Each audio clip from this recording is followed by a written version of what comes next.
So here we have the Volkswagen Polo on a 71 plate. I'm going to start off by showing you inside the boot, and then we'll hop in and run through some controls on the inside from there. As we approach the back of the car, you'll see we have reversing sensors, plenty of boot space as well. We've also got that 60/40 split folding rear seat should you wish to increase this space even further. And then underneath this tray section, loads more space again. Okay, now that we're inside the car, we're going to start with the dials. On the left-hand side, we have the rev counter and coolant temperature gauge, and on the right-hand side, the speedometer and fuel gauge. In the middle, you can see the total mass of the car. They are 9,416. The information that's displayed above that can be changed by using buttons on the steering wheel. We're on the driving data menu at the moment, so for example, you can have a digital readout for the speedometer, but there are other menus available to you as well. So assist systems, audio, your telephone, vehicle status, and then back around to where we started a moment ago.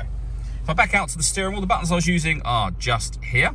We've got stereo controls, which continue on the left-hand side, and then cruise control as well. Over in the center, you then have the touchscreen for the car. So this is where you can access your radio, for example. You'll be able to listen to FM, DAB, or internet radio. You can stream your music wirelessly via Bluetooth audio, and if you hit My Media, you're able to set up your own playlist within the car as well.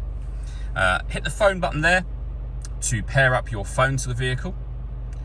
Working our way down from that, we then have the air conditioning. So you can determine the temperature, the fan speed, and the direction of the air. The air conditioning is on at the minute, so off, back on again.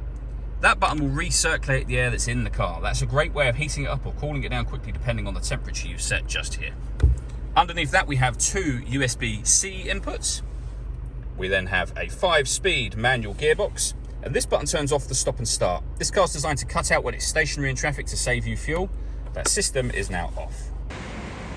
All that leaves me to say is thank you for taking the time to watch this video. If you'd like to come and see the car in person and have a test drive, please feel free to call any of our MJA sites. We'd love to hear from you soon.